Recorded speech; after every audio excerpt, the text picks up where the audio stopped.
instancia, quiero agradecer a todo el servicio de neurocirugía de la Universidad de Antioquia, a todos sus especialistas, al doctor Francisco, a todos los que participan de este gran servicio en Colombia que es líder.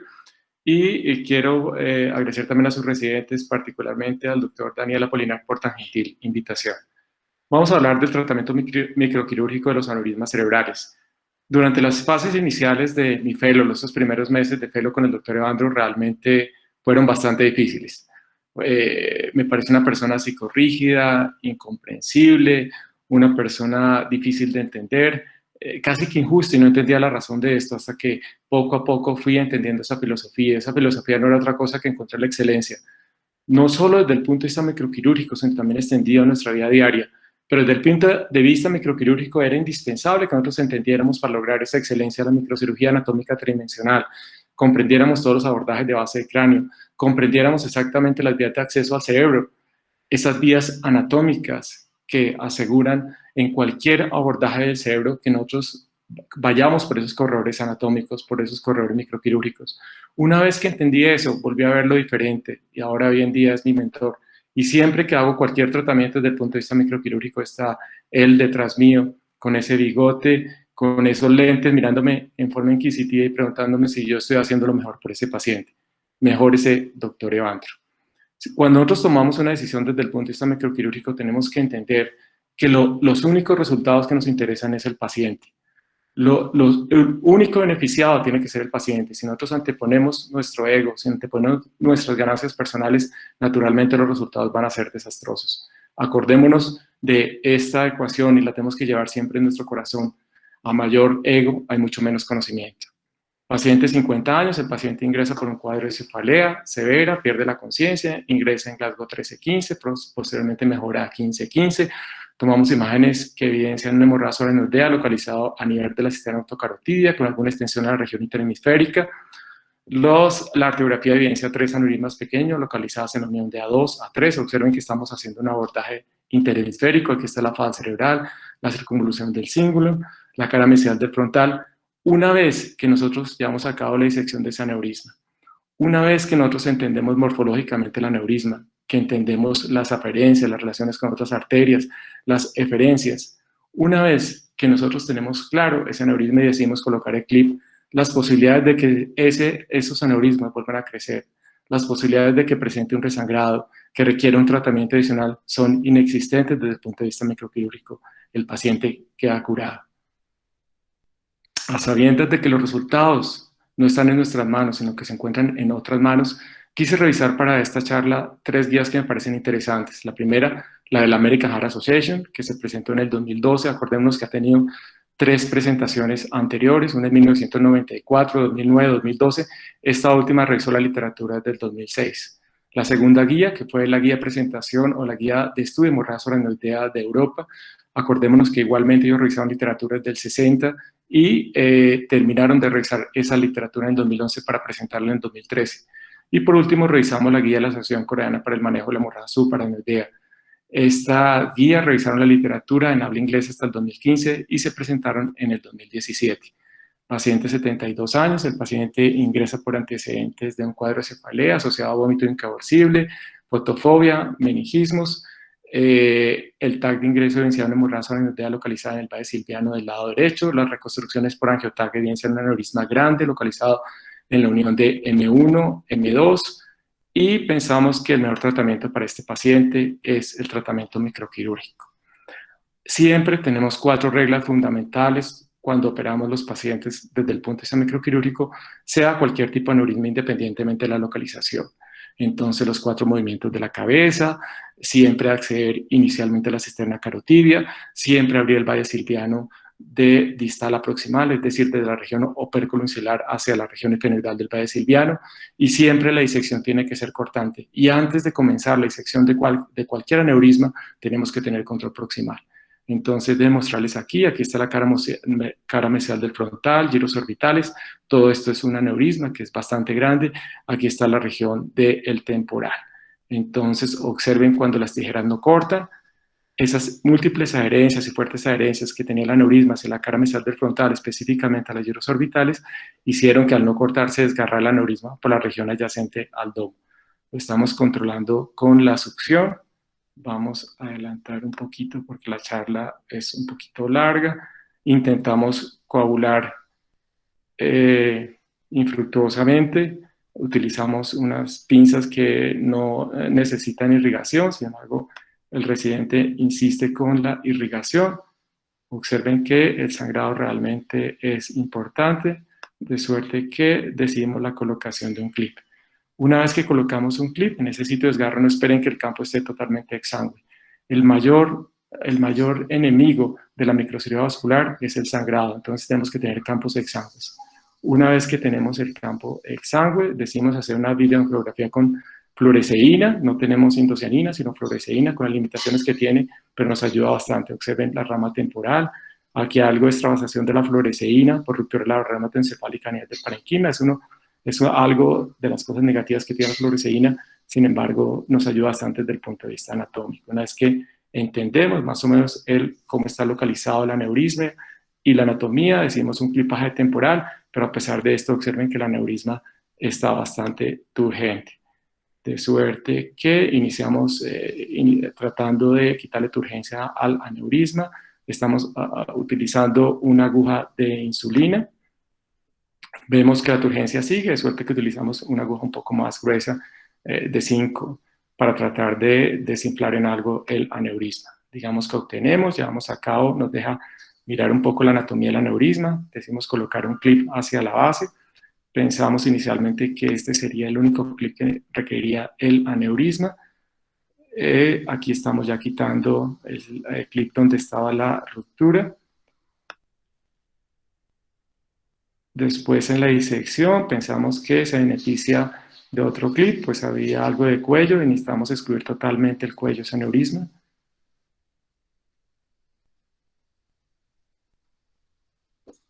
Por último, colocamos ese clip y retiramos el clipaje temporal. Realmente el tiempo de clipaje temporal fueron 6 minutos. Observen los estudios postoperatorios que evidencian exclusión completa del aneurisma con preservación de las ramas distales. Este es el TAC postoperatorio. Observen que hay algunas hipodensidades localizadas en la región temporal posterior al círculo de Hesch, a la circunvolución de Hesch, que interpretamos como secundarias a la hemorragia subaracnoidea.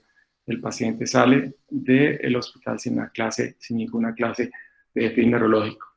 Sabemos que la hemorragia subaracnoidea corresponde al 5% de todas las apoplejías. En forma general tiene una incidencia de 10 casos por 100.000 habitantes por año, de suerte que en un país tales como en Estados Unidos podemos esperar hasta 27.000 casos por año nuevos, y sabemos que es más frecuente en la sexta década de la vida, que es más frecuente en mujeres, en personas de raza negra, y en los estudios de autopsia mundial se encuentra una prevalencia del 1 al 5%, de suerte que en un país como Colombia podemos tener aneurismas hasta 2.400.000 personas, la mayor parte ignoren la presencia de esos aneurismas. Paciente 37 años, el paciente ingresa por antecedentes de un cuadro de cefalea asociada a también un cuadro importante de intoxicación alcohólica, es visto en el servicio de urgencias, le manejan su cuadro de intoxicación alcohólica, desaparece la cefalea, le dan observación por 6 horas y lo envían a la casa. Déjenme hacer aquí un paréntesis, acordémonos que antes de 1984 los índices de no diagnóstico en los servicios de urgencia estaban por encima del 64%. Y hoy en día, a pesar de todos los adelantos diagnósticos, estamos en el 12%.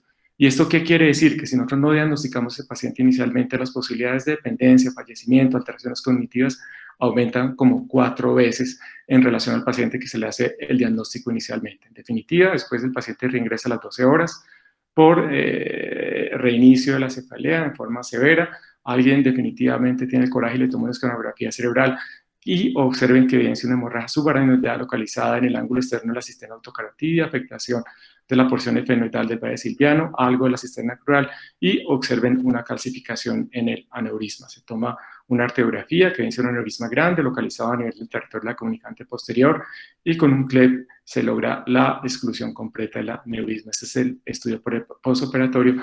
El paciente sale sin ningún déficit. Entonces, estos pacientes los debemos de haber clipado desde el punto de vista de la microcirugía vascular, o debemos haberlos enviado a terapia endovascular. Tal vez, digamos que esta respuesta para buscar algo objetivo, algo realmente determinar objetivamente cómo podemos solucionar esta respuesta, han surgido dos estudios en toda la literatura. El primer estudio es el Estudio Internacional para el Manejo de la Hemorragia Subaracnoidea, o ISAT. Acordémonos que este estudio intentó ser bastante importante desde el punto de vista epidemiológico y bioestadístico. Fue un estudio a gran escala, multicéntrico, prospectivo, aleatorio, y la idea era responder esa pregunta. Estos pacientes, ¿cómo se deben de haber tratado mejor? ¿Cuál hubiera sido el resultado mejor para este tipo de pacientes?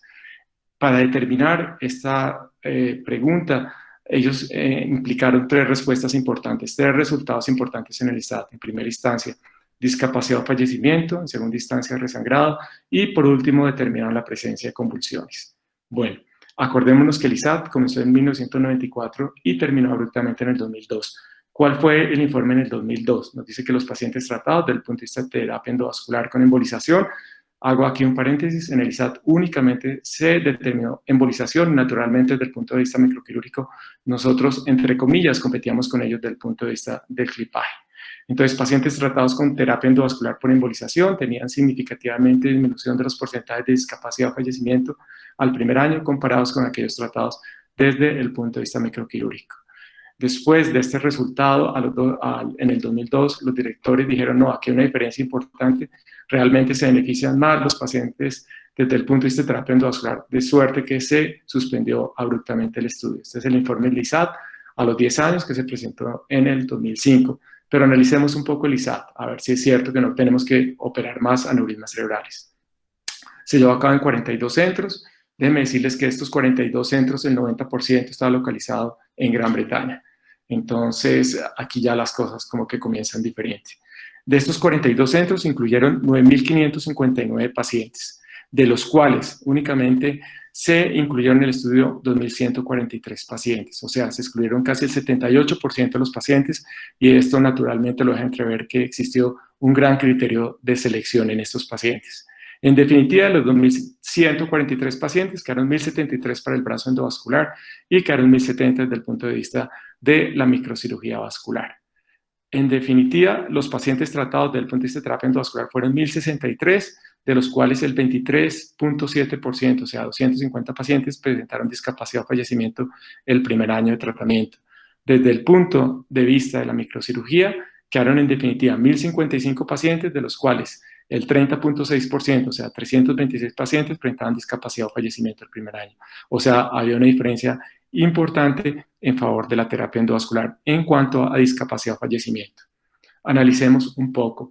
Esta discapacidad o fallecimiento fue confirmada con la disminución del riesgo absoluto y relativo del 22.6% al 6.9% a favor de la endovascular. En términos generales, la disminución del riesgo absoluto estuvo en el 7.4% a favor del endovascular. O sea, era una diferencia que era importante. Pero miremos esos pacientes a los 5 años que pasó. Pacientes independientes del ISAT a los 5 años en buen estado general, 83%. Pacientes independientes vivos en buen estado general desde el punto de vista de la microcirugía, 82%. El riesgo de fallecimiento a los 5 años fue del 14 al 11% a favor del endovascular. Ustedes observen que aquí ya la diferencia en dependencia y mortalidad es diferente.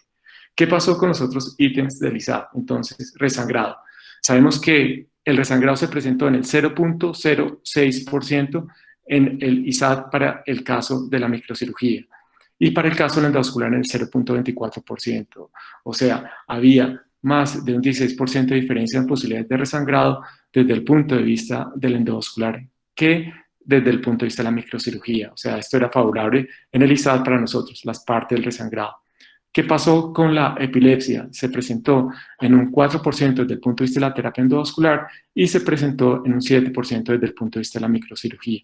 Aquí es 3% de diferencia a favor de la endovascular. Desde el punto de vista de la necesidad de un tratamiento adicional, se presentó un 17.4% de probabilidad de que un paciente con terapia endovascular presentara resangrado en el ISAT, en contra de la microcirugía en el 3.8%. Fue bastante favorable desde el punto de vista de la microcirugía.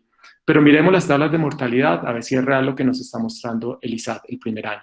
Entonces, acordémonos que el primer año la mortalidad fue el 30.9%, para discapacidad o fallecimiento desde el punto de vista de la microcirugía vascular. ¿Y qué pasó a los 5 años? A los 5 años aumentó un punto y quedó en el 31,9%.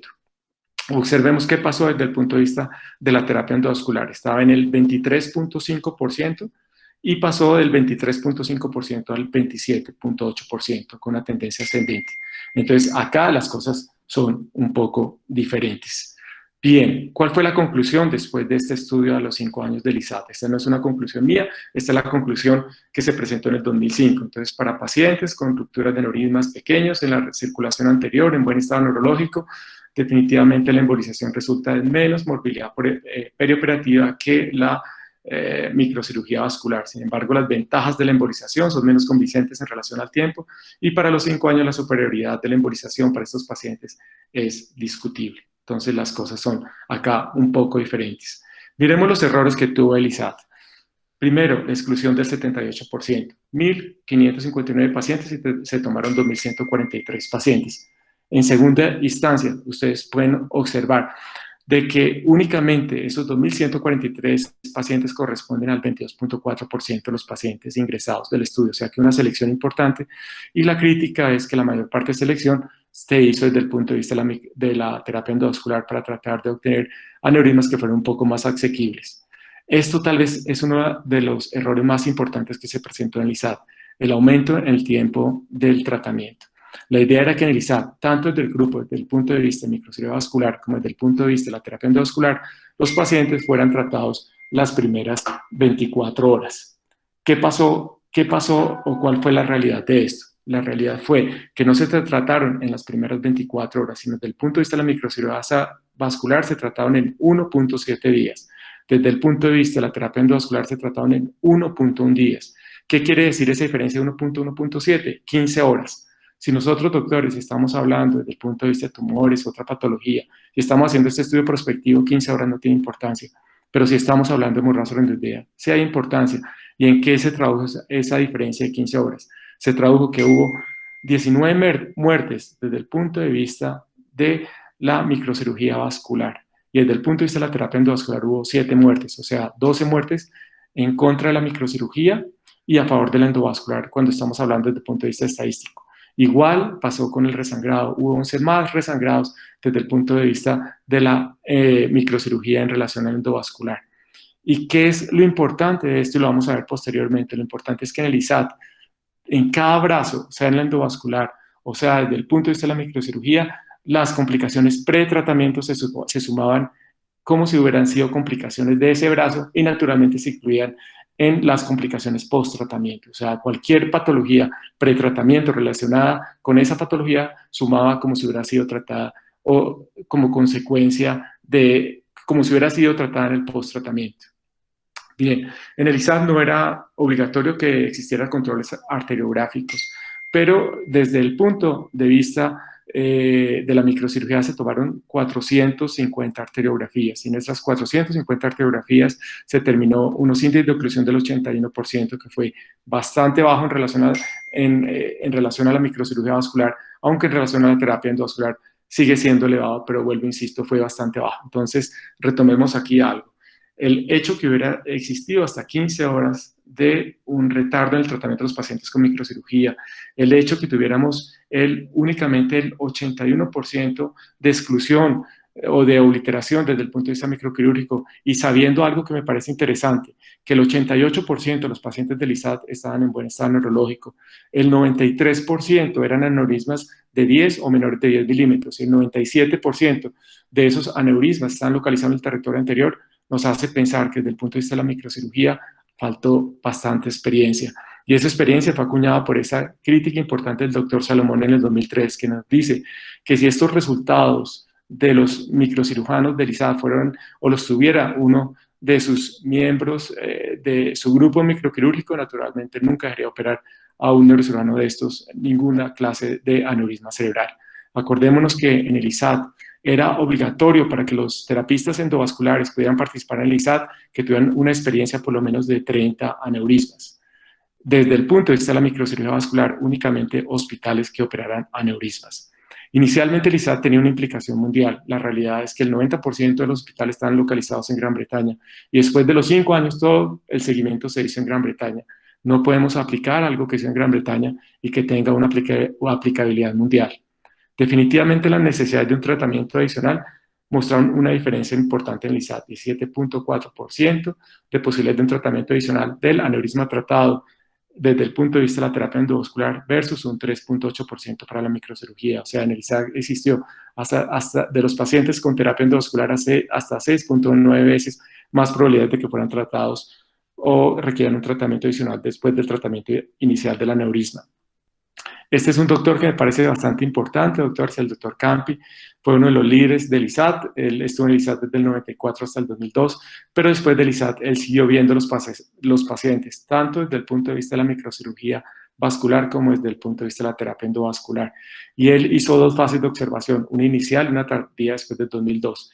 Encontró que las posibilidades de un tratamiento, las posibilidades de un tratamiento adicional desde el punto de vista de la terapia endovascular fueron del 8.8% inicialmente en las observaciones iniciales y después en el tiempo disminuyó al 8.6%.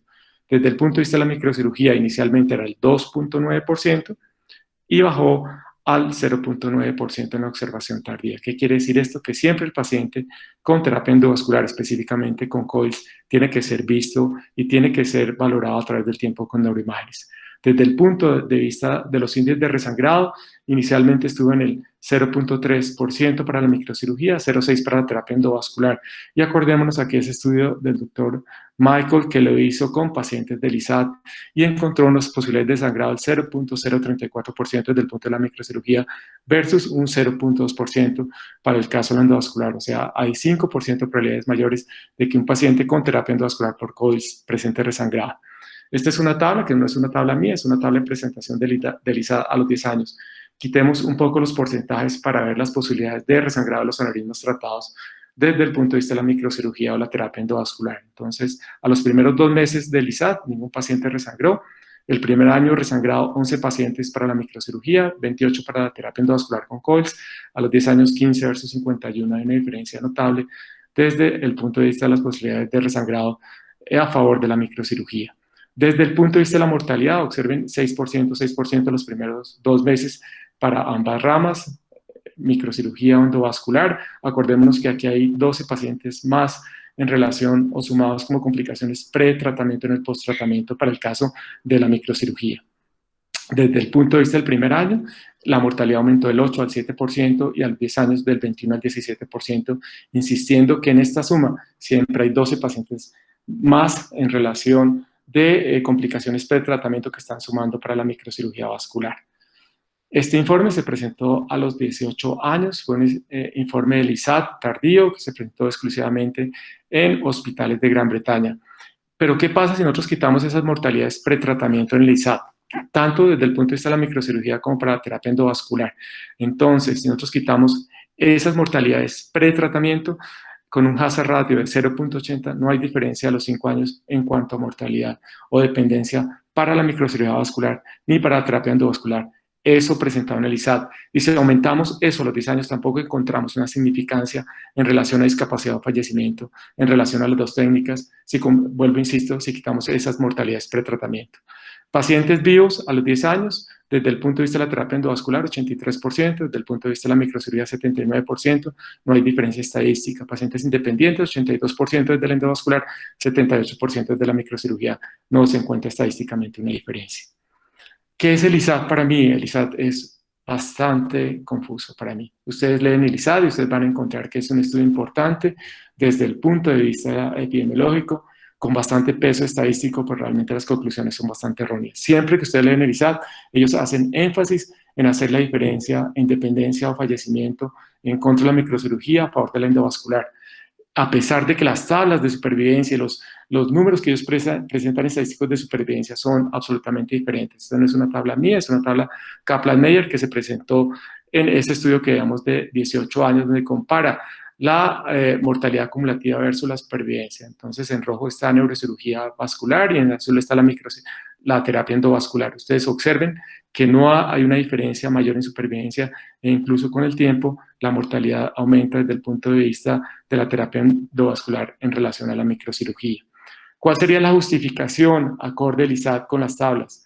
probablemente la justificación más justa en relación desde el punto de vista epidemiológico y estadístico es que la ventaja significativa de la terapia endovascular con COIS relativa a la microcirugía únicamente persiste el primer año, pero realmente durante el seguimiento este beneficio no está presente. Aquí únicamente estamos hablando de dependencia o fallecimiento, no estamos hablando ni de resangrado, ni índices de obliteración, ni estamos hablando tampoco de la posibilidad de tratamiento adicional, porque estos tres que nombré, que nombré últimamente realmente son bastante positivos para la microcirugía vascular desde el primer mes de tratamiento. Entonces, este estudio que había sido dado para hacer un estudio 1A, 1B, resultó siendo un estudio 2B. ¿Y quién lo catalogó como un estudio 2B? Este Centro Oxford de Medicina Basada en la Evidencia. Él nos dijo, después de estudiar importantemente el ISAT, que nunca era un estudio 1A, 1B, sino era tan solo un estudio 2B. ¿Y qué significa un estudio 2B? Que es una pieza de información incorporada en el tratamiento de un paciente, pero que nunca puede ser la base formal para constituir una guía de manejo. Y los reto, doctores, para que ustedes lean esas guías que comentamos inicialmente, la American Heart Association, la guía europea e incluso la guía coreana, donde ellos se basan fundamentalmente e importantemente en el ISAT, e incluso dicen que si hay un paciente en los cuales se puede tratar desde el punto de vista de terapia endovascular o microcirugía vascular, independientemente de la edad, morbilidades, etcétera, hay que preferir la terapia endovascular. Entonces, tenemos que leer entre líneas, tenemos que tratar de entender qué es lo que pasa, cuáles son los intereses que tienen los estudios para tratar de nosotros tener una decisión correcta y no solo la decisión que nos llega a través de terceros o la información que nos llega a través de terceros. Sabemos que la hemorragia soroidea es una enfermedad absolutamente agresiva, 10%, de 10 al 20% de dependencia.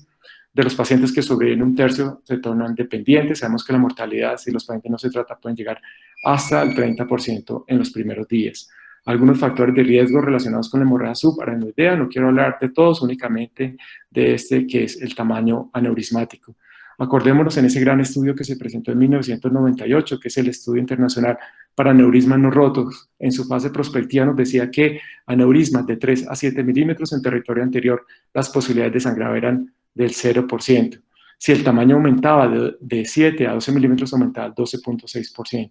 ¿Cuál es la realidad, doctor? La realidad es que hoy en día operamos más frecuentemente aneurismas rotos de 3, 4, 5, 6 milímetros. Entonces, ¿qué quiere decir esto? Que no solo para decidir si operamos un aneurisma incidental tiene que estar dictado por el tamaño. Tenemos que mirar las relaciones de los vasos con el aneurisma, la arquitectura y morfología del aneurisma, la enfermedad de base del paciente, la arteriosclerosis, las placas de ateroma, la morbimortalidad. Y de acuerdo a todos estos resultados tenemos que tomar una decisión para determinar si el paciente requiere tratamiento desde el punto de vista de microcirugía o endovascular, factores genéticos relacionados con la hemorragia subaracnoidea y factor de predictor de pobre pronóstico en los pacientes con hemorragia subaracnoidea. Solo quiero hacer énfasis en este factor, que es la experiencia de los centros donde se trata a los pacientes desde el punto de vista de la hemorragia subaracnoidea secundaria a ruptura aneurismática. Tienen que ser centros donde tengamos un servicio de urgencias importante, que conozca el paciente con hemorragia subaracnoidea, tenemos que tener todos los elementos diagnósticos, tenemos que tener un microscopio adecuado y tal vez lo más importante, tenemos que tener neurocirujanos con experiencia. No es posible, doctores, que hoy en día, y yo lo veo diariamente, muchos neurocirujanos que operan columna, que operan otras subespecialidades de la microcirugía o de la neurocirugía, después de hacer columna, después de dejar de operar un aneurisma por 2 o 3 meses, van y operan un aneurisma. Eso no puede ser porque desde ese punto no somos competitivos con la terapia endovascular. El segundo estudio, más importante tal vez, al igual que el anterior, para tratar de resolver esa gran pregunta, ¿los enviamos a terapia endovascular o los tratamos desde el punto de vista microquirúrgico? Es el BRAD. Acordémonos que el BRAD surgió en respuesta al ISAT. ¿Cuál era el objetivo del BRAD? El objetivo era tratar de solucionar esos problemas epidemiológicos y estadísticos, esos errores que tuvieron y tratar de hacer un estudio un poco más objetivo que el ISAT, con mejor entrenamiento, tanto desde el punto de vista de la rama endovascular como desde el punto de vista de la microcirugía.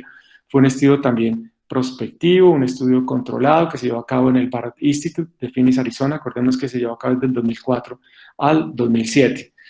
A diferencia, esta tabla se lo hago únicamente para determinar, acordémonos que las exclusiones en el ISAT fueron de 1.559 pacientes a 2.143. Observen que aquí en el BRAD se sabe exactamente cuántos pacientes se ingresaron, 725 pacientes. Sabemos por qué se excluyeron cada paciente y que en definitiva quedaron 327 pacientes, de los cuales 177 tenían cuello ancho y 150 tenían cuello pequeño. Miremos qué pasó de los 157 asignados, de esos 327 desde el punto de vista de la microcirugía. De 157 asignados a microcirugía, 90 tenían cuello ancho y 69 tenían cuello pequeño.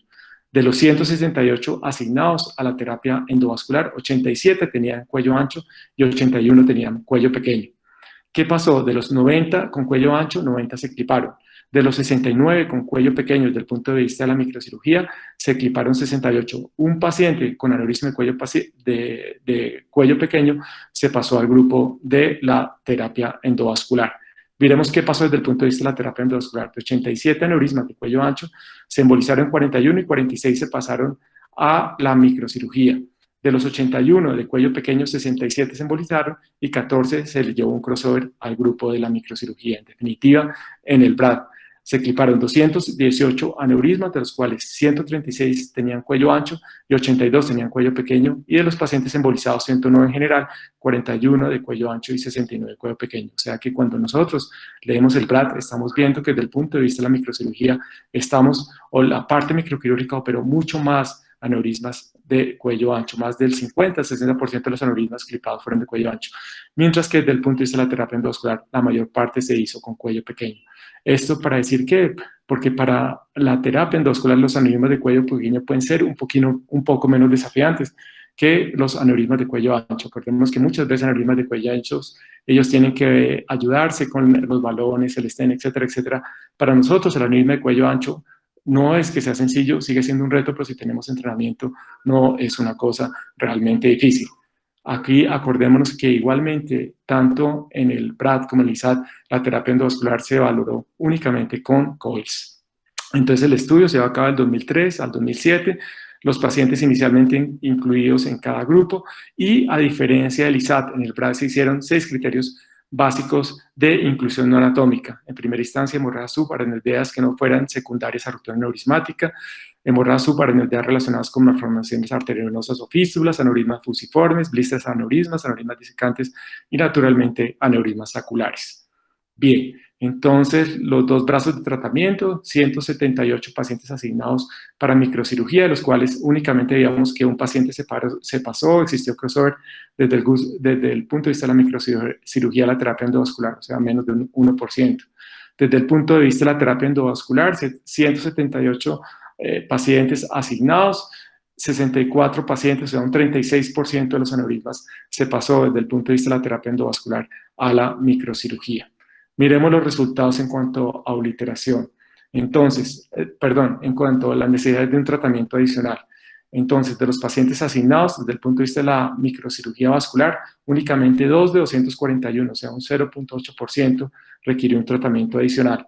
Desde el punto de vista de la terapia endovascular, 23 de 105, o sea, un 20% de los pacientes requirieron un tratamiento adicional después de ser embolizarse aneurisma con COILS. ¿Qué pasa? En general, en el ISAT se determinó que los índices de un tratamiento adicional, acordémonos, están en el 17.4%.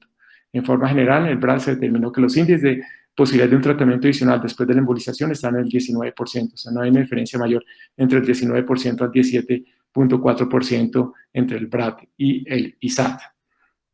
Bien, miremos entonces acá los índices de obliteración. Entonces podemos decir que el 93% de los aneurismas clipados tuvieron una obliteración completa, mientras que desde el punto de vista de los pacientes embolizados, 22% tuvieron una obliteración completa. De los pacientes que resangraron en el BRAD, únicamente fueron 2 pacientes que sangraron en el 7.5 años y a los 9.5 años de aneurismas tratados por embolización. Esto nos hace a nosotros pensar que los pacientes, desde el punto de vista de la terapia endovascular, como veíamos anteriormente, específicamente con COVID, tienen que ser vistos a través del tiempo. Desde el punto de vista de la microcirugía vascular, ningún paciente presentó resangrado después del tratamiento inicial. Bien, Algo importante acá y es que no existió diferencia desde el punto de vista de la neurocirugía vascular ni desde el punto de vista de la terapia endovascular en cuanto a dependencia o fallecimiento en ninguno de los dos grupos. Observen la incidencia de tratamiento de acuerdo a la especialidad. Estos son los aneurismas del territorio posterior. En negro está la microcirugía y en blanco está la terapia endovascular. Observen que desde el punto de vista de aneurismas de la punta de la basilar hubo mayor presencia desde el punto de vista de la terapia endovascular. Desde el punto de vista de los aneurismas de la pica fueron clipados mayormente. Desde el punto de vista de los aneurismas de cerebrosa superior fueron exclusivamente clipados en el BRAD. Desde el punto de vista de los aneurismas de la arteria cerebral posterior fueron principalmente embolizados en el BRAD. Desde el punto de vista de los aneurismas vertebrobasilares hubo equidistancia entre los dos tipos de tratamiento y los del tronco basilar fueron principalmente embolizados. En el territorio anterior existió equidistancia en el BRAD entre los dos tipos de tratamiento. Tal vez en aneurismas de comunicante anterior existió una mayor presencia desde el punto de vista de la microcirugía vascular. En forma general, a los 10 años, los índices de mortalidad estuvieron en el 34%, tanto desde el punto de vista de la microcirugía vascular como desde el punto de vista de la terapia endovascular. Hubo alguna leve diferencia en cuanto a aneurismas de territorio posterior del primer año, sin embargo, no persistió a través del tiempo. De suerte que aquí los resultados son absolutamente diferentes. Acordémonos esos grandes errores que presentó el ISAT, que no tuvo el BRAD, como las 15 horas de diferencia en tratamiento entre las dos técnicas y la presencia de resangrados y fallecimientos que se presentaron mayormente o se presentaron en el grupo de microcirugía vascular, que fueron naturalmente estadísticamente en contra en relación a los índices post-tratamiento. Dejemos un poquito los números, vamos a lo que nos gusta. Entonces, la basilar, recordemos la anatomía, la AICA, la arteria cerebrosa superior, el TOC de la basilar, la arteria cerebral posterior. Esto para acordarnos de esta paciente, una paciente de 57 años. La paciente ingresa por un cuadro de cefalea asociado a un tercer par del ojo derecho. Realmente lo que hizo consultar la paciente fue el tercer par del ojo derecho. Observen el TAC cerebral de ingreso, que viene siendo una hemorragia subaracnoidea que afecta la cisterna interpeduncular, algo la cisterna crural, algo la cisterna ambiens, el valle silviano, más del lado izquierdo. Observen que hay presencia de cuernos temporales y algo de redondeamiento del tercer ventrículo. En el angiotac se observa un aneurisma que no es pequeño, localizado en la punta de la basilar, y en las reconstrucciones ustedes pueden ver de que la arteria cerebral posterior sale de la unión de los dos tercios superiores con el tercio inferior del aneurisma. Con terapia endovascular nos reunimos, pensamos que el mejor tratamiento es desde el punto de vista microquirúrgico y con un clip se logra la exclusión completa del aneurisma. La paciente sale sin ningún déficit, a excepción del tercer par, que con terapias mejoró completamente después de 6 meses de tratamiento. Algo que a mí me interesa muchísimo es el aneurisma de cuello ancho. ¿Por qué me interesa muchísimo el aneurisma de cuello ancho? Porque, como decía inicialmente, para nosotros tratar un aneurisma de cuello ancho es diferente que desde el punto de vista de la terapia endovascular. En el BRAD se determinó como aneurisma de cuello ancho que fuera mayor o igual a 4 milímetros el cuello y una relación del diámetro entre el domo y el cuello menor de 2. Entonces, ¿cómo se determinó que era aneurisma de cuello ancho en el BRAD? Ya vimos cómo se llevó a cabo la exclusión del BRAD. Podemos decir que los 327 pacientes, 177 de los aneurismas tenían cuello ancho y 150 tenían cuello pequeño en el BRAD. Podemos decir en forma general que los aneurismas de cuello ancho en el BRAD estuvieron en el 54.1% y los aneurismas de cuello pequeño en el 45.9%. Naturalmente, los pacientes con aneurismas de cuello ancho siempre tuvieron un desempeño neurológico peor y estuvieron en mucho menor estado neurológico, mucho peor estado neurológico que los pacientes con aneurismas de cuello pequeño, por lo menos eso se vio en el BRAD. Entonces, miremos esto y recordémonos acá un poco para determinar exactamente qué pasó con los aneurismas de cuello ancho. Entonces, pacientes asignados a microcirugía, 159, de los cuales 90 aneurismas, el 56.6% tenían aneurismas de cuello ancho. Pacientes asignados para endovascular, 168, de los cuales 87, el 51.8% tenían cuello ancho. En definitiva, se cliparon 218 pacientes, 218 aneurismas, de los cuales 136, o sea, el 62.4% eran aneurismas de cuello ancho para el caso de la microcirugía vascular. Para el caso de la terapia endovascular, aneurismas embolizados, 109, de los cuales 41, el 37.6% era de cuello ancho. Entonces, ustedes observen la importancia de la diferencia del BRAD en cuanto a aneurismas de cuello ancho y cómo cuando nosotros vemos y vamos a ver los resultados del BRAD en aneurismas de cuello ancho, estamos comparando dos aneurismas que son diferentes, principalmente para nosotros, cuello ancho, principalmente desde el punto de vista del endovascular, aneurismas de cuello pequeño. Observemos que hubo el crossover, que lo veíamos anteriormente en relación a 64 pacientes que pasaron desde el punto de vista del endovascular a la microcirugía. Entonces, miremos los resultados. Entonces, índices de obliteración. Entonces, sabemos que en el postoperatorio inmediato, desde el punto de vista de la terapia endovascular, una obliteración del 51.2%, una obliteración para la microcirugía del 84.3%. A los 3 años, la obliteración para la embolización, 31.8%, microcirugía 84.6%. Y a los 6 años, la obliteración, 35.7% para la embolización versus la microcirugía, 91.8%. O sea, una diferencia notable en cuanto a la obliteración. Con estos resultados nos acordamos los resultados del ISAD. Acordémonos que la obliteración tardía en el ISAD estaba en el 81%. Bien, ¿qué pasa con las necesidades de un tratamiento adicional? Aquí únicamente, insisto, estamos hablando de aneurismas de cuello ancho.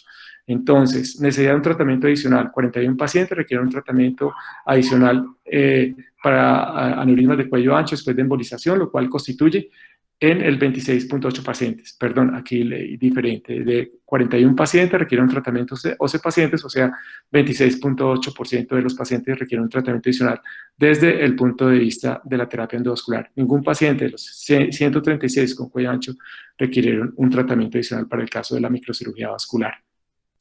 Acordemos que el 54.1% de los aneurismas del BRAD eran aneurismas de cuello ancho, afectando pacientes mayores en estado neurológico. Usualmente se originaron de la arteria cerebral media, de la punta de la basilar o de la arteria carótida interna en un punto diferente a la unión con la arteria comunicante posterior. Siempre los pacientes con aneurismas de cuello ancho estuvieron en peor estado neurológico.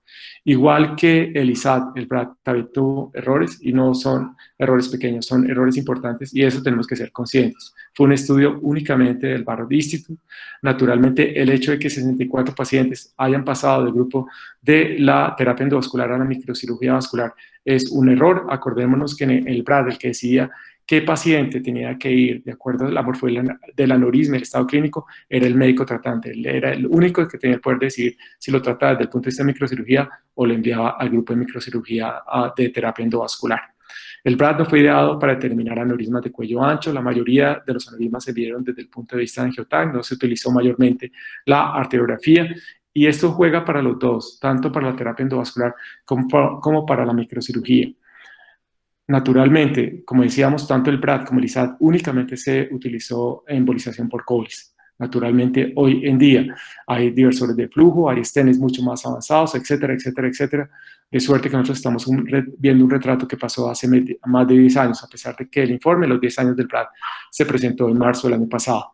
Entonces, esto crea un error. Igual para nosotros, desde el punto de vista de la microcirugía vascular, tenemos microdopplers de excelencia para ver los flujos una vez que nosotros clipamos, ha mejorado las técnicas de biogeografía, ha mejorado los potenciales evocados para determinar los índices de clipaje temporal, etcétera, etcétera, etcétera. O sea, estamos viendo una radiografía antigua, pero naturalmente todos sabemos que estos estudios prospectivos, aleatorios, randomizados, son los mejores que hay, pero una vez que los leemos, pues ya ha pasado un tiempo y ese es un error importante entre las dos técnicas.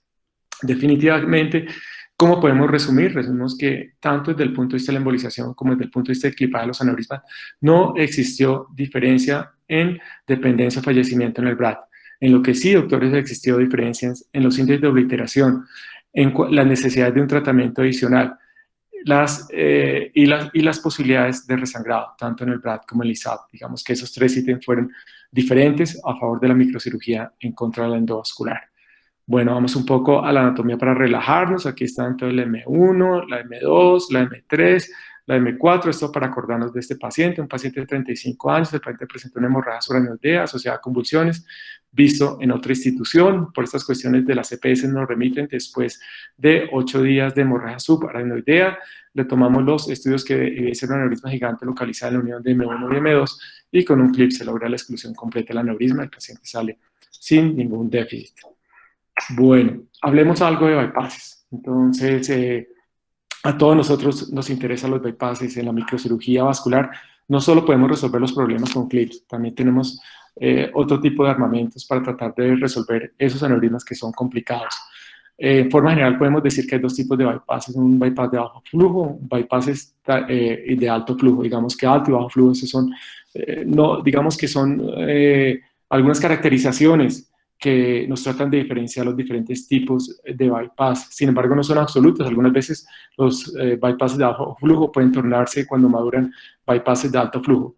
En forma general, los bypasses de alto flujo utilizamos arteria radial o arteria safena interna. Acordémonos que la radial tiene un flujo aproximado de 40 a 70 minutos por minuto, mientras que la safena interna puede ir de 70 a 140 minutos por minuto, mientras que los bypasses de bajo flujo tenemos la occipital que puede aportar hasta 40 minutos por minuto y la arteria temporal superior que puede llegar de 20 a 30 e incluso arterias temporales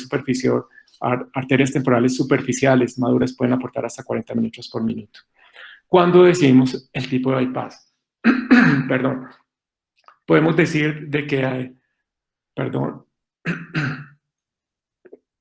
podemos decir de que para determinar qué tipo de bypass utilizamos, tenemos que tener dos reglas importantes. En primera instancia, lo estamos haciendo desde el punto de vista que queremos aumentar un flujo en un sector cerebral, en un hemisferio cerebral, o lo queremos utilizar ese bypass para reemplazar un flujo.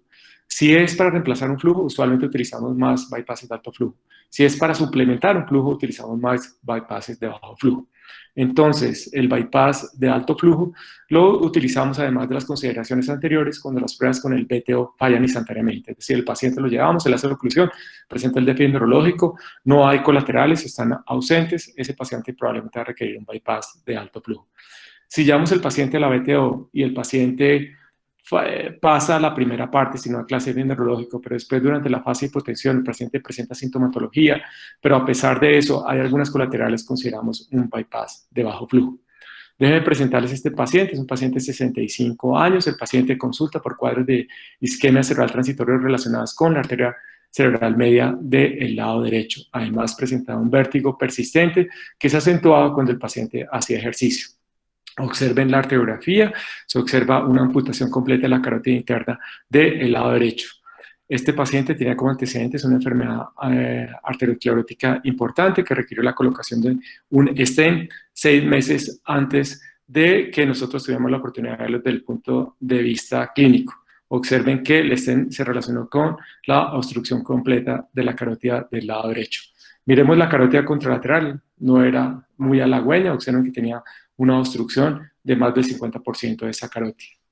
Bien, miremos las arterias vertebrales. Observen que la arteria vertebral del lado izquierdo presentaba también una obstrucción, aproximadamente un 50%, mientras que la arteria carótida del lado derecho, ipsilateral a la lesión, era hipoplásica. Sin embargo, siempre hay milagros, doctores, y observen que hay una conexión entre la arteria vertebral con la arteria, una conexión intraextracraniana con la arteria occipital, de suerte que pensamos que el paciente se iba a beneficiar de un bypass, entre comillas, de bajo flujo, que fuera desde la arteria occipital hasta la M2. Déjenme mostrarles aquí que la mayor parte del hemisferio del lado derecho está irrigado principalmente por ramas de la arteria cerebral anterior.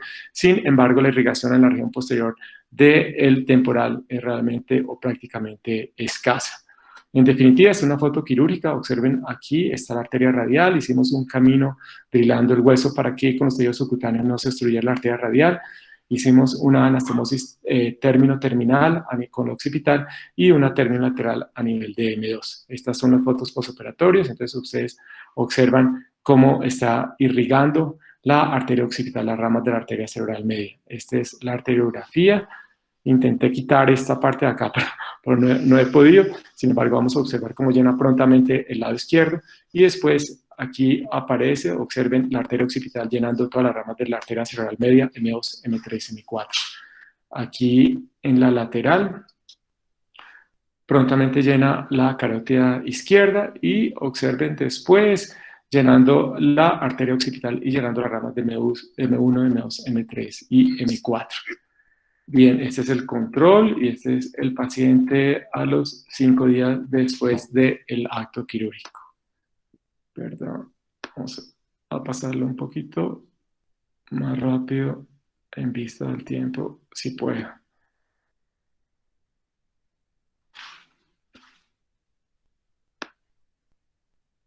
Sin ninguna clase de déficit neurológico. Bien, Vamos a pasar esto rápidamente en vista del tiempo. Hablemos de los bypasses de alto flujo.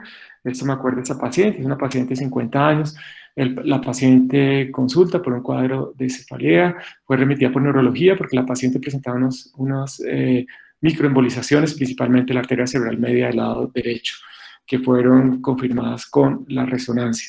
Se le tomó una angiotá que evidencia un aneurisma que tenía en la arteriografía dos componentes, un componente sacular posterior que presentaba una rama que nosotros consideramos que era importante preservar en cualquier tipo de tratamiento que nosotros quisiéramos hacer con esta paciente.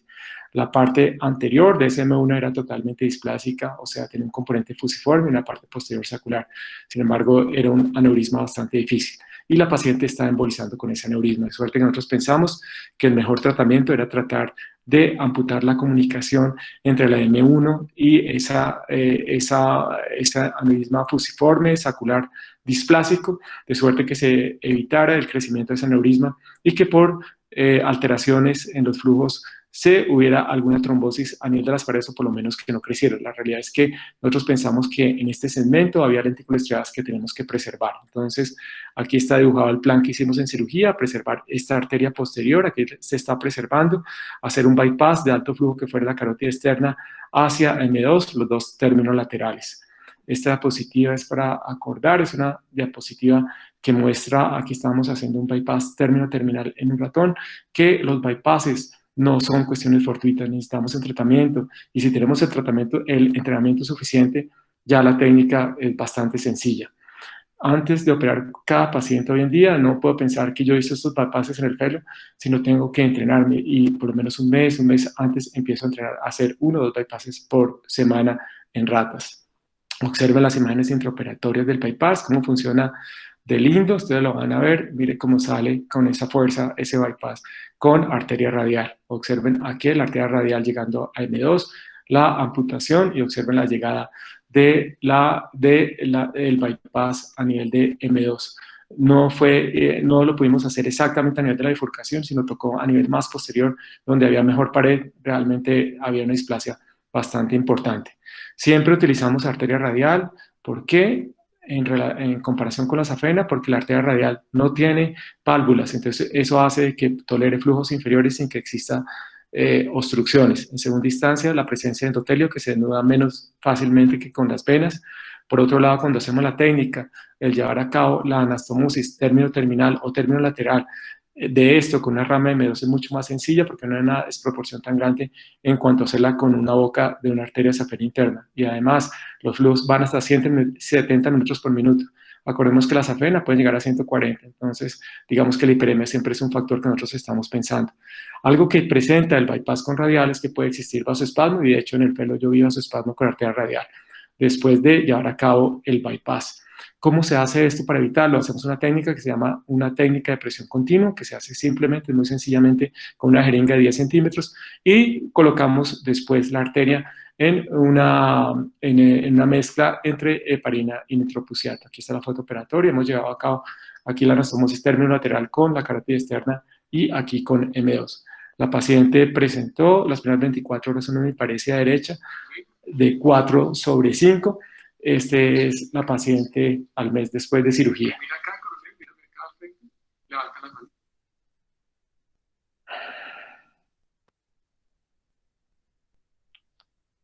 La paciente evolucionó satisfactoriamente. Bien, ¿qué pasa cuando nosotros vemos artículos relativamente recientes? Este es un artículo del 2019 y en este artículo se trata de determinar qué pasa con estos pacientes que nosotros vemos diariamente desde el punto de vista de la microcirugía y desde el punto de vista de la terapia endovascular. Cuando nosotros sacamos todos esos pacientes de esa cortina rígida, de ese chaleco rígido que son los estudios prospectivos, aleatorios, controlados, ¿qué pasa desde el punto de vista práctico diario? Entonces, entre las dos terapias. Entonces, miremos este estudio, que es un estudio que me parece importante desde el punto de vista epidemiológico y estadístico, a pesar de que es un estudio que no es aleatorizado. Este estudio se llevó a cabo en Europa, Estados Unidos, en Australia. Inicialmente, en este estudio se incluyeron 7.658 pacientes. ¿Cuál fue la hipótesis de este estudio? Entonces, desde el punto de vista clínico diario, la embolización está asociada con mejores resultados que la microcirugía vascular. Entonces, miremos este estudio, tuvo dos fases o dos grupos, una fase administrativa que inicialmente incluyó 7.658 pacientes. Este estudio se realizó en 22 centros, principalmente en Europa, Estados Unidos y en Australia desde el 2007 al 2013. En estos 7.658 pacientes esa hipótesis no se cumplió. Entonces, como la hipótesis no se cumplió, ellos dijeron, no, aquí hubo un problema porque esto lo hicimos administrativo, no vimos las condiciones clínicas del paciente, no sabíamos el tamaño del aneurisma, las localizaciones y la morbimortalidad de los pacientes, de suerte que vamos a hacer un estudio clínico. E hicieron un estudio clínico con 1.501 pacientes en 2 centros europeos. Perdón.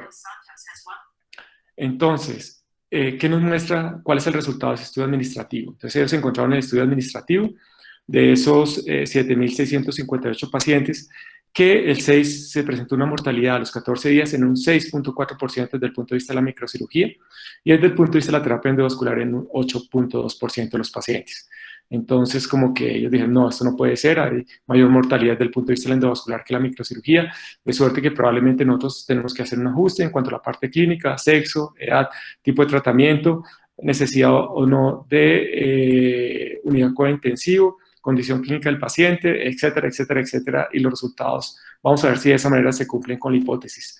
Entonces, ellos ajustaron ese estudio en estos 2 hospitales y encontraron de que se presentó una mortalidad a los 14 días del 5.7% desde el punto de vista de la microcirugía versus 9% desde el punto de vista de la terapia endovascular.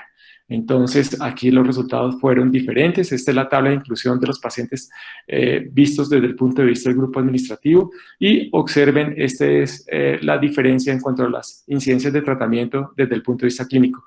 Observen que desde 2007 hasta el 2003 se ha disminuido ostensiblemente el tratamiento de la microcirugía en relación a la terapia endovascular. Esto muy relacionado con las conclusiones del ISAT.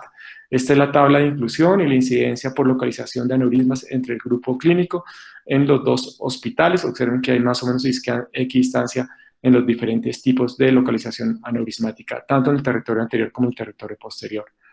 Limitaciones. Es un estudio que no es aleatorio, naturalmente es un estudio que fue retrospectivo, que se determinó principalmente con los estudios clínicos o los estudios administrativos de cada grupo de pacientes. Sin embargo, es muy poco improbable que la explicación para esa diferencia de mortalidad esté únicamente dada porque se embolizaron pacientes en peor estado clínico, porque se embolizaron pacientes en aneurismas gigantes en territorio posterior. Ellos realmente creen que es muy improbable que los grandes índices de fatalidad después de la embolización esté únicamente relacionada con la selección de pacientes en pobre condición para la embolización. ¿Cuál es la conclusión de este estudio? Entonces, desde el punto de vista clínico diario, los pacientes que se embolizan después de hemorragias subaracnoideas están asociados con una mortalidad mayor a los 14 días en relación a la microcirugía vascular y el resultado de la terapia endovascular no es superior a los 90 días, específicamente para aneurismas pequeños. Esta diferencia es notable a favor de la microcirugía. Cuando son aneurismas grandes se puede encontrar una equidistancia de mortalidad entre las 2 técnicas a los 90 días. Y déjenme presentarles este estudio. Siempre nosotros hablamos de la necesidad de un tratamiento adicional y cómo puede influir esto en la morbimortalidad del paciente y en los índices de obliteración de los aneurismas en relación al tipo de técnica tratada. Este fue un metaanálisis que me parece importante. Utilizó el método PRISMA, llevando búsquedas en Medline, en PubMed y en Embassy. Es principalmente un estudio llevado a cabo por grupos de terapia endovascular. Se estudiaron 25 artículos con 1.064 pacientes y ellos, esta es la tabla de trabajo de este metaanálisis y ellos encontraron los siguientes resultados. Entonces, ¿qué pasa cuando el paciente se emboliza y requiere un tratamiento adicional? Porque hay cuello, porque hay impactación, etcétera, cuando hay flujo de sangre del aneurisma después del tratamiento. Entonces, después de la embolización, si el paciente se lleva a cirugía, encontraron un 91.2% de índice de obliteración. Cuando se hizo embolización, después de embolización se encontró en un 51.3% de índices de obliteración. Pipeline, después de embolización, 72.1% de posibilidades de obliteración. Embolización después de cirugía, 58.2% de posibilidades de obliteración. Realmente, para tratamientos que sean después de tratamientos fallidos iniciales, la microcirugía sigue teniendo altos niveles de obliteración. Pero ¿qué pasa con la mortalidad? Entonces, para cirugía después de embolización, la mortalidad fue del 5.6%. Para embolización, después de embolización, 0.8% la mortalidad. Pipeline después de embolización, la mortalidad 2.2%. Cirugía después de cirugía, 5.9%. Embolización después de cirugía, 9.3% de mortalidad. Pipeline después de pipeline, la mortalidad en el 2%. Entonces, me pareció que era elevada la mortalidad para tratar esos aneurismas y tratamos de buscar a qué se debía esa mortalidad desde el punto de vista del grupo microquirúrgico. Entonces se encontró porque la mayor parte de los pacientes que eran tratados inicialmente por terapia endovascular, íbamos a tratarlos por microcirugía, requirieron desde el punto de vista microquirúrgico trapping, grafting, ligación, bypass, que fue necesario en el 1.9, 2.7, 1.8 y 2.1% de los pacientes.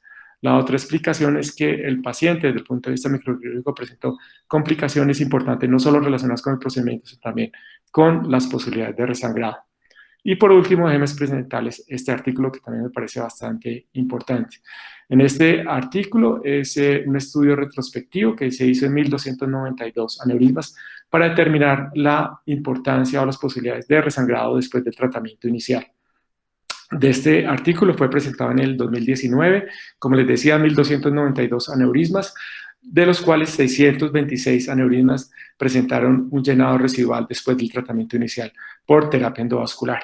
En este tipo de artículo no solo se dio a los pacientes embolizados, sino también asistidos con o la embolización asistida con stents. Entonces decíamos que 1.292 aneurismas, 626 presentaban un llenado residual, o sea, quiere decir que el 47% de los pacientes que presentaban o requerían probablemente un tratamiento adicional o presentaban no una oclusión completa de ese aneurisma inicialmente tratado. Sabemos que existió un resangrado en 13 aneurismas. En definitiva, nosotros podemos decir que de los pacientes tratados por aneurismas incidentales, los índices de sangrado estuvieron en el 0.6% en este estudio, mientras que los aneurismas que resangraron y se trataron, ya sea con embolización o embolización asistida con stent, presentaban unos índices de resangrado del 3.4%.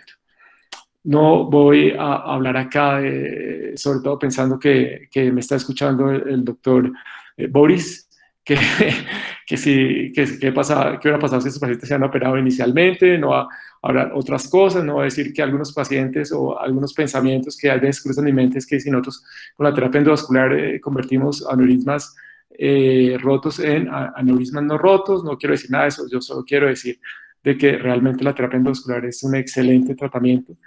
Si nosotros tenemos las indicaciones adecuadas, si lo utilizamos de una manera en concordancia con todas las variables que pueda tener un paciente con hemorragia aneurysmática, pienso que es un tratamiento excepcional y que naturalmente tiene que ser un apoyo importante desde el punto de vista de la microcirugía vascular, desde el punto de vista de un servicio vascular.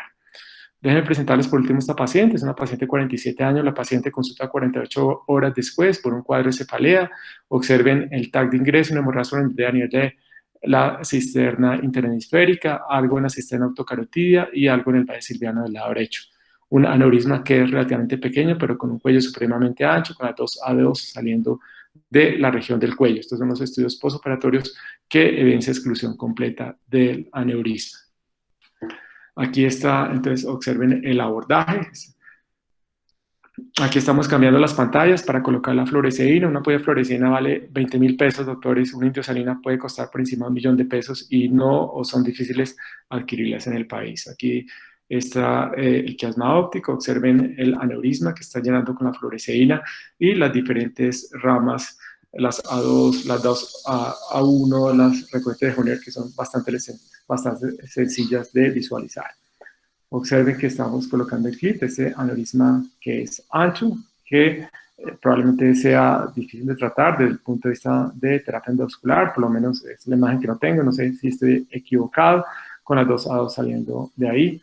Colocamos el clip, después de esto cambiamos las pantallas para hacer la videoangiografía con fluoresceína. El problema de la fluoresceína, como decía inicialmente, es que puede persistir por más de 30 minutos, sin embargo vemos de que no hay continuidad entre la fluoresceína que está con el domo con la que está hacia la región de la arteria comunicante anterior. El paciente sale curado sin ninguna clase de déficit después del tratamiento neuroquirúrgico. Siempre he pensado cómo agradecerle al doctor Evandro porque me hizo ver la microcirugía de manera diferente y una vez que llegué a su servicio tuve que desaprender todo para volver a aprender, pero tal vez pienso que la mejor manera de expresar gratitud es vivir bajo su filosofía. Muchas gracias, doctores, muy amables por su atención.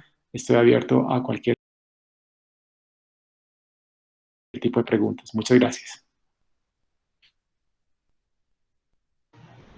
Doctor Ramos, una excelente presentación, muchísimas gracias. Muchas gracias, Doctor, doctor. doctor, le agradezco a Daniel por haberte recomendado para esta charla. El doctor Boris siempre nos dice cuál es el futuro de la neurocirugía vascular, la microcirugía.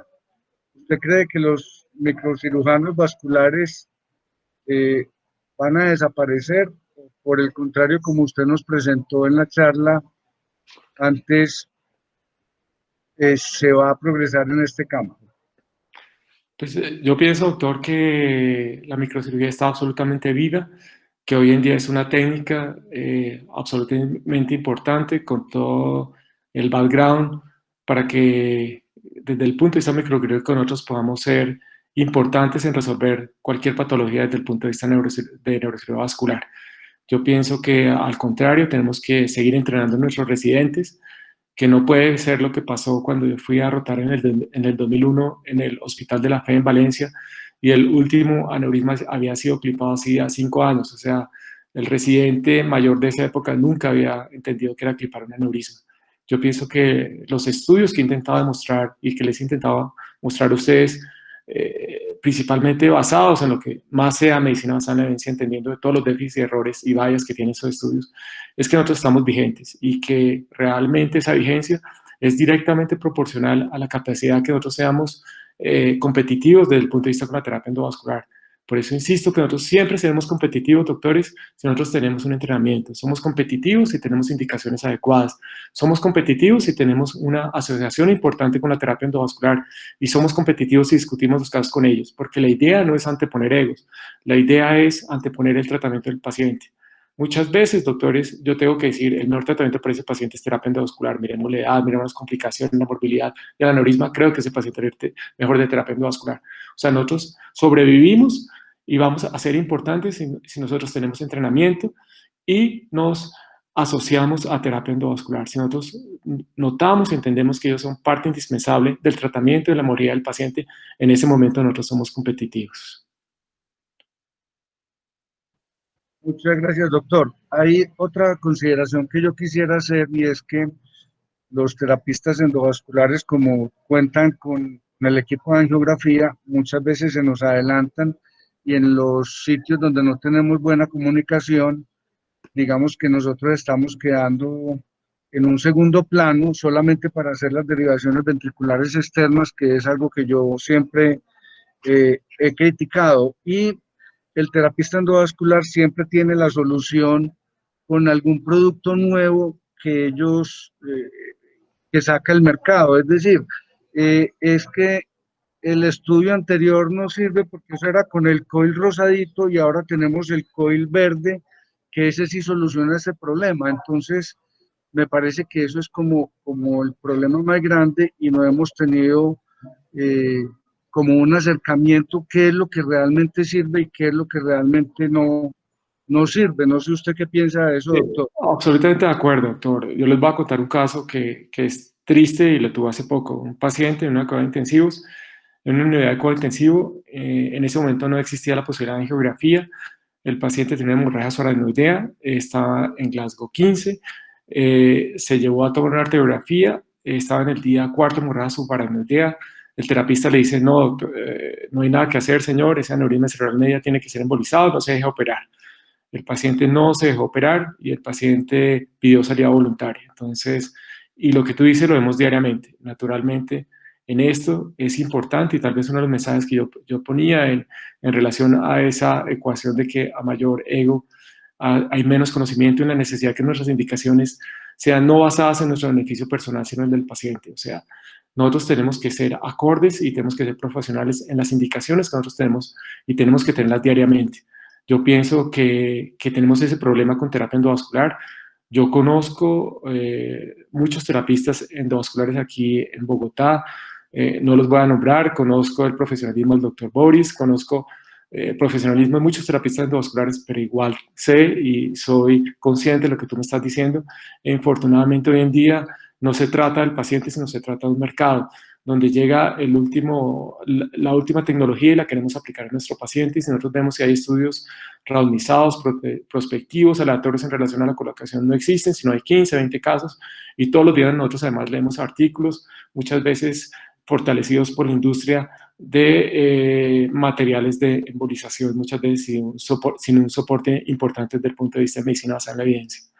Yo pienso que nosotros tenemos que ser conscientes en eso y pienso que la mejor manera de llevar ese control no es desde el punto de vista de la microcirugía vascular, sino esa autorregulación la tienen que hacer los terapistas endovasculares, porque yo estoy absolutamente cierto de que al igual que nosotros, nos interesa es el paciente y que nosotros no tenemos ningún interés en colocar un clip que vale 300.000 pesos o 400.000 pesos, sino que nuestro interés es únicamente el paciente. Nosotros no tenemos ningún problema en sentarnos 6 horas, 4 horas o el tiempo que sea necesario para lograr un clipaje adecuado en un paciente.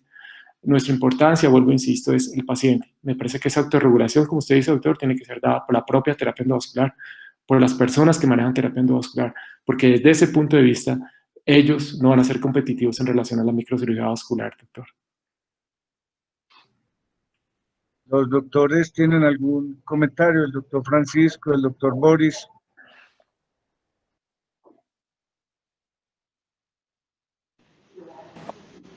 Hola Nachito, pues doctor Alejandro, muchísimas gracias por su tiempo, una charla muy ilustrativa, muy clara pues la evidencia en todos los aspectos.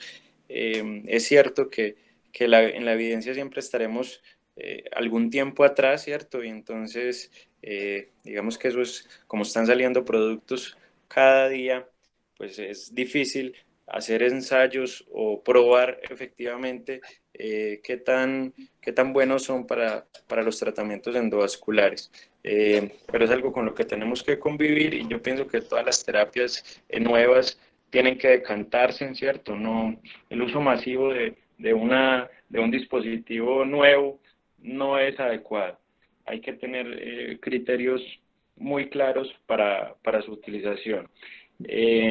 Finalmente quisiera que nos diera como su mensaje final, cuál sería la recomendación para los residentes que les gusta la parte de la microcirugía, cuál es la mejor forma de entrenarse, digamos en este campo que vemos que hay menos casos para cirugía, más casos para terapia endovascular. ¿Cuáles son sus recomendaciones, sus consejos para la gente que le gusta este campo? Gracias, doctor. Principalmente me parece que la microcirugía anatómica tridimensional. Yo creo que nosotros, antes que neurocirujanos vasculares o neurocirujanos de base de cráneo, tenemos que tener un entrenamiento obsesivo desde el punto de vista de la microcirugía anatómica. Yo antes de hacer el fellow con el doctor Evandro, tenía un conocimiento diferente de la anatomía. Mi anatomía era en 2 dimensiones principalmente. Después de allá traté de entender cómo era la microcirugía anatómica tridimensional y pienso que la microcirugía anatómica tridimensional, una vez que nosotros la obtenemos, una vez que nosotros la manejamos perfectamente bien, es la gran puerta para llegar y acceder a cualquier parte del cerebro y específicamente a nivel de la patología vascular. Me parece que adquirirla es supremamente sencillo. Necesitamos únicamente sentarnos en una mesita con un microscopio y tener el rotor a la mano derecha. Si nosotros tenemos esa obsesividad por la microcirugía anatómica, si nosotros entendemos de que la microcirugía y el tratamiento endovascular de las patologías cerebrales son asequibles, si nosotros tenemos esa puerta grande que es la microcirugía anatómica, estoy seguro que vamos a tener resultados bastante buenos. A mí me parece que para todos los residentes que les guste la microcirugía, el principal coadyuvante de uno es el laboratorio y el principal coadyuvante de uno es entender perfectamente esa anatomía. Si nosotros tenemos ese conocimiento, muy probablemente nosotros vamos a desempeñar actos quirúrgicos idóneos, vamos a tener una maximización de nuestras técnicas microquirúrgicas y vamos a poder tener resultados bastante satisfactorios. Lateralmente, esto tiene que ser aunado a un entrenamiento y el entrenamiento tiene que tener una correspondencia desde el punto de vista quirúrgico. O sea, nuestros residentes tenemos que dejarlos operar, a nuestros residentes tenemos que enseñarles a clipar un aneurisma, a nuestros residentes tenemos que enseñar a abrir un aneurisma, tenemos que dejarlos que sientan que es que un aneurisma sangre, tenemos que dejarlos que sufran el estrés de lo que implica la patología neuroquirúrgica. Y si nosotros cuidamos de eso y entendemos la microcirugía vascular, nosotros vamos a tener futuros de la microcirugía vascular. Si todos nuestros residentes van a ir a terapia endovascular, si todos nuestros residentes van a ir a radiocirugía, nunca más vamos a volver a operar tumores, ni nunca más vamos a volver a operar un aneurisma. Y esto sería fatal para nosotros.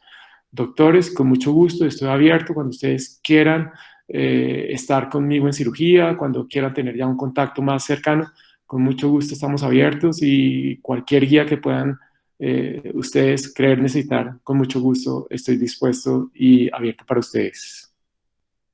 Gracias, doctor. Adelante, Boris. Acuérdese, Boris, que es suavecito, ¿no? No, profesor, ¿ahí me escucha bien? ¿Me escucha bien, Sí, Ignacio? Bueno, Sí, no, y yo no creo que... pregunté siempre si te escuchamos bien, porque siempre preguntas lo mismo. Bueno, Ignacio, felicitarte a vos. Me parece que estos son el tipo de charlas que se tienen que dar al interior del servicio. Con Alejandro nos hemos encontrado en algunos escenarios anteriormente. Lo respeto muchísimo. Me parece que su presentación es una presentación muy sólida, muy válida para todo el personal que está en entrenamiento. Los datos muy bien documentados y me gusta mucho el análisis que haces como de los estudios que presentas, ¿sí? Los interrogantes que manifiesta Ignacio o los mismos que han surgido aquí contigo y con Francisco, pues me parece que eso se trata, la construcción de un servicio multidisciplinario en donde haya como esa interlocución con gente que se apasione y que se haya entrenado bien por la parte vascular. Tú mencionabas en tu primer slide el tema de la excelencia, al igual que el doctor Yazar Gil lo mencionaba en su conferencia magistral, la excelencia en la microcirugía vascular es la única opción, ¿sí? Y entonces yo lo que siento o percibo muchas veces es que para el residente o para el personal que quiera hacer microcirugía vascular, esa dedicación,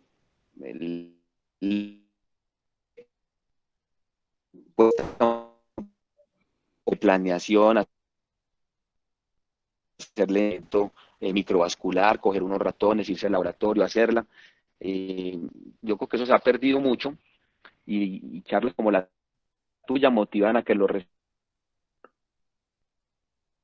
pues tengan esa dedicación. El gran avance que hemos tenido o el avance que tiene la terapia vascular es que manera como si hay más casos y hay un volumen mayor, pues estamos dedicando cada vez más al tema vascular y por eso cada situación debe analizarse como en su contexto. Ten la seguridad que si estuviéramos en un servicio como el tuyo, Alejandro, en donde veíamos esa dedicación y esa organización, pues situaciones endémicas, todas serían como el común, no la excepción. Entonces, muy bueno con Ignacio acá desde el Departamento de Neurocirugía, pues ya lo venimos haciendo realmente, sí, me parece que este espacio los jueves está tomando mucha fuerza. La idea es que sigamos así, que uno pueda llegar a presentar situaciones difíciles para ambos. Hay situaciones, yo siempre he dicho que en la parte vascular hay blancos, negros y grises. Cada vez está más definido en dónde anda muy bien el endovascular, en dónde anda bien la cirugía, y son en esas zonas grises en donde, digamos, tenemos que tener las condiciones locales, el contexto, los resultados locales para poder no entrar al choque. Me parece que desde la neurocirugía se debe fortalecer, como viene pensándolo Ignacio, el entrenamiento y el acceso de las personas en formación que sean más afines a la parte endovascular. Bien lo sabes, Alejandro, que en el mundo la terapia endovascular ya hace parte de los programas de formación de los residentes, muy posiblemente no con la intensidad de un fellowship, pero sí con los conocimientos básicos, saber tomar las decisiones, saber cuándo es bueno o no el uno o el otro. Entonces la idea que estamos construyendo aquí en Medellín con Ignacio es esa, poder seguir, pues digamos que limando como esa barrera que había. Me parece que esa barrera se creó durante las últimas 2 décadas y se puede mejorar, ¿sí? Se puede mejorar haciendo que la gente que le gusta la parte microquirúrgica o que le gusta la enfermedad como tal, yo siempre digo que a la gente no le debe gustar una técnica u otra, le debe gustar la enfermedad y debe vibrar con esa enfermedad. Entonces, si le gusta la parte vascular, le gusta la hemorragia subaracnoidea, hombre, capacítese en eso, entrénese, ya sea en donde se sienta más cómodo, pero haga un entrenamiento muy bien personal, muy bien capacitado, perdón, y que no pase lo que tú decías ahí, que llevan 3, 4 meses sin operar un aneurisma, operan todos los días otro tipo de cirugía, cirugía de columna, cirugía un poquito más robusta, por así decirlo, y cuando llegan al detalle de una microcirugía vascular, pues obviamente los resultados no van a ser comparables y por eso van perdiendo campo los neurocirujanos que les gusta esa parte microquirúrgica. Entonces ya para cerrar, simplemente enamorémonos de la enfermedad. Me parece que si uno está enamorado de la enfermedad, tiene que entrenarse en ella. Y si la corriente o las tendencias van hacia un lado u otro, pues hay que aprender de esas tendencias. O si por el contrario todavía, como tú dices, está viva, hay espacio, pues hagámoslo, ¿sí? Pero hagámoslo con juicio y con método y con disciplina. Ese es como el comentario final y te agradezco mucho, me pareció excelente tu presentación. Y vas a quedar cordialmente invitado, a los jueves que hacemos reunión de vascular, porque yo sé que tú tienes mucha afinidad por este tema. Gracias, doctor Boris, muy gentil. Muchas gracias. Jason, ¿Alguien más tiene algún comentario?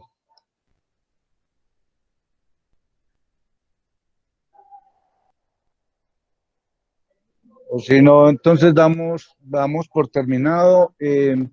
Mañana la doctora Daniela Puerta nos va a hablar de Van Gogh, es una reunión cultural.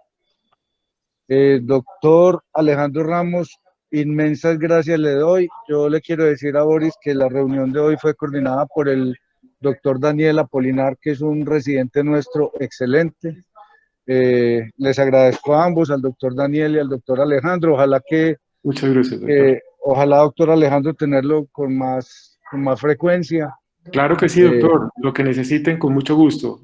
Con mucho gusto, doctor. Y para los residentes igual, con mucho gusto. Muy bien, y muchas gracias a todos.